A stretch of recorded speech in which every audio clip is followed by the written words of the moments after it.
Hi, I'm going to demonstrate uh, dimension and processing to, give space to sounds, and then I'm also going to demonstrate using audio and MIDI effects to change how things sound on the wall. So this is what I have right now. As you can tell, it's really dry. So the first thing I'm going to do is I'm going to turn on this reverb on the snare, and this is going to give it a nice little tail and some space. It's kind of a dry-ish sound. So in the mix, it sounds much better already. But we're also going to do this to the kick as well. So together it's going to sound like this.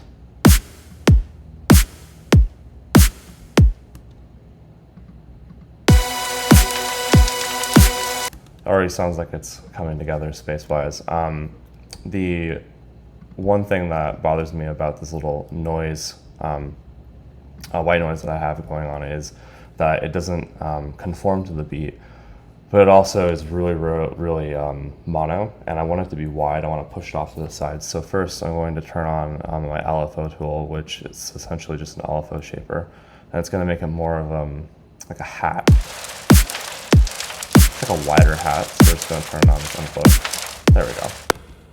And then I'm going to turn on simple chorus, and chorus is going to push everything off to the side with delay.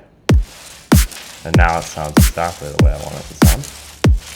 And the last thing here is going to be the serum patch, and it sounds incredibly dry. It's also very loud. So in order to make this a little bit wider and a little less dry, I'm going to go into Serum itself and go to its FX processing unit. I'm going to turn on hyperdimension, which is going to give it width. So without and with, it's adding almost like a second layer underneath the wide signal of the sound. And then I'm also going to add a little bit of chorus. Just going to put this up here. Just a little bit for taste. So without it, with. So it's giving space for the kick and the snare to come through. And then I'm also going to add some reverb. And I'm going to put this after the compressor so the compressor doesn't completely overdo it, because that's not the point of this right now. So now there's some space to these songs, or these sounds I mean. Let's turn this up. And then lastly, I'm going to turn on LFO tool. And this is going to do the same thing as what I did for the hat, but it's going to just carve out some space so the kick can really come through more, and the mono signal is going to be like just a little bit less taken up by this. So now it's really punching through. It sounds great.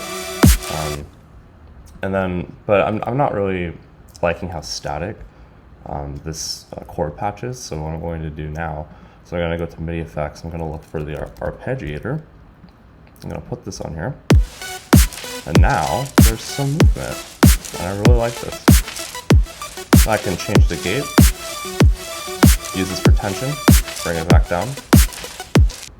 So now I have that, but I'm also a little bit unimpressed with the drums. I feel like the drums could use a little bit more oomph, a little bit more power. So I'm going to look up the drum bus, which is an all-in-one compressor, saturator, limiter. It does it all. So I'm just going to turn this down a little bit, maybe like 23%. I'm going to turn up the crunch. This is just giving it some really powerful saturation. I'm going to turn this down so it doesn't mess up the signal too much. Perfect. So without, with. Awesome. And now I have something that sounds a little wet, not as mono-centric, and it's something I can start with.